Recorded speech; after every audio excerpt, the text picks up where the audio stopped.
All right, everybody, we're back here in my garage, and we're doing another component of the 300-hour service, and that is the VST inline filter, vapor separator tank inline filter. So it is here on the back of the motor. You have to separate the two cowlings, the lower covers they call them.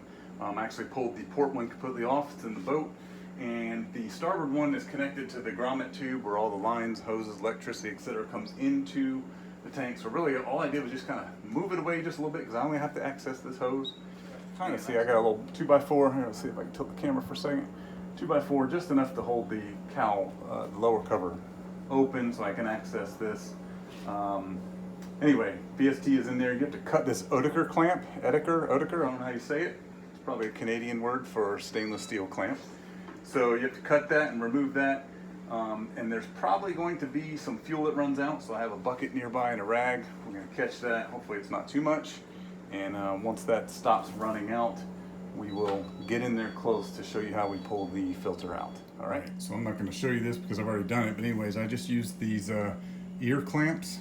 They're brand new, so they're still sharp. And so one side has a gap, the other side does not. And so I used that side to get under the ear and literally just snapped it and it popped. And so now this clamp is loose. You can see I can move that. I don't want to move it too much because I don't want to cut the hose. And so let's see if I can slide this back just enough. It's not moving on that back side, I think, because it's biting. So I'm going to leave it alone. And but anyway, I'm going to slide that off and catch the fuel, and then we'll get the other thing that I think will make this job easier. At least my motor from the factory has this black zip tie holding several hoses together. This one's the fuel return. One of these is the water that cools the VST and comes out through the water telltale. So, but they're zip tied together, and so I want to be able to pull this freely so I can turn it out so I can drain the fuel.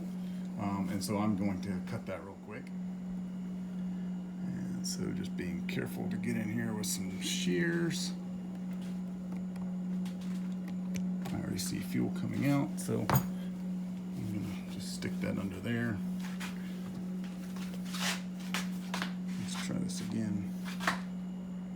Start a video and cut it at the same time. There it goes. Oh, there, I'm missing it. All right. I have more black zip ties, so that's not hard to replace.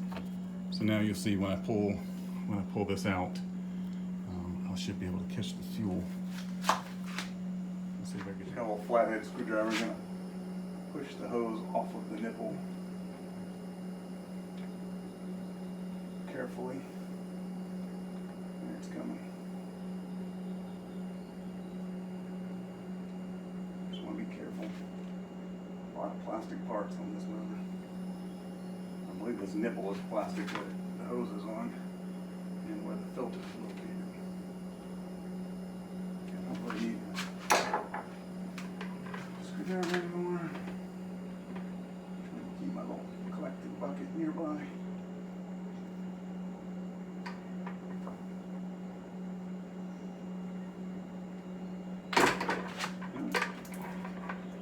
There's the hose.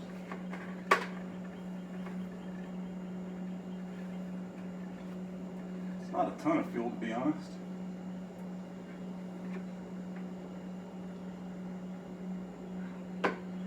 Alright, there comes some more.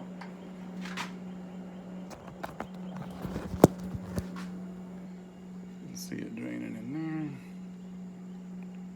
Again, just drip it out. I bet there's a quarter cup, several tablespoons, something like that. So.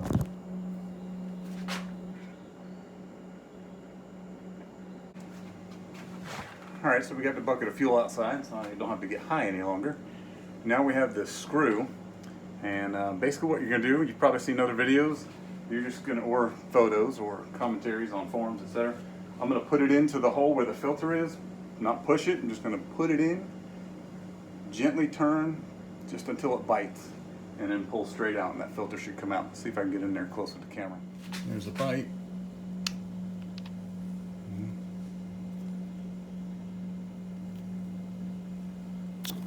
There it is. All right. right, so you can see on the tip, well, let's see, right there. Interesting that there is a little bit of black. So I can really zoom in there.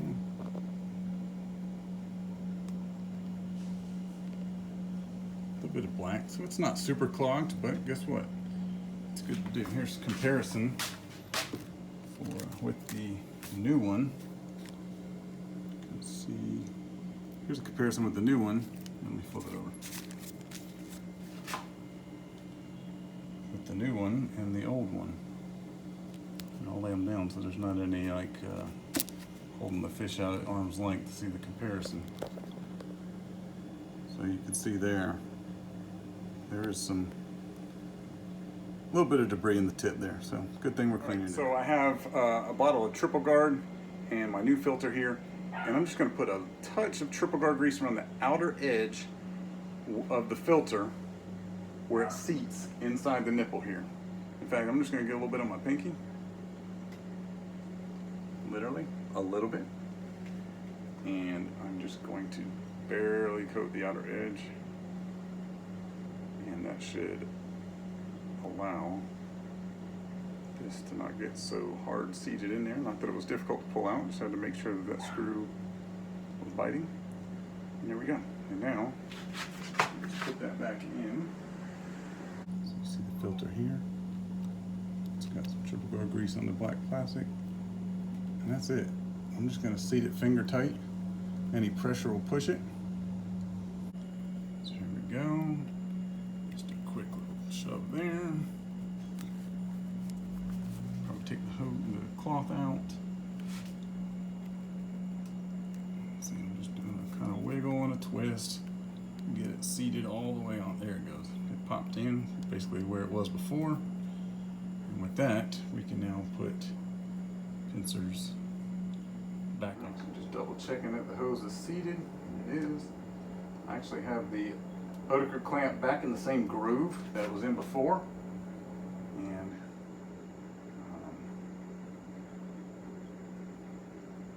just clamp straight on. It's the first time using Etec clamps to actually install a clamp. I've used it now to cut a clamp. So let's see how this goes. Sorry, I'm going to be in your way. I got a hold of the ears, just double checking that it's in the groove. There we go. Alright. That's actually quite easy. So there's the new clamp installed. Again, it's an F17, which I think just correlates to 17 millimeter. You can actually see it. Let's see if I can zoom in enough. Right there it says OET. It's upside down, but OET F17. Designates a 17 millimeter clamp, stainless steel.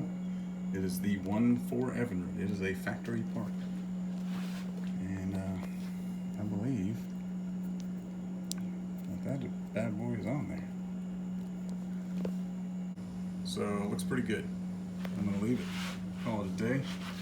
Put this bad boy back together, focus, and we'll be ready for the next outing.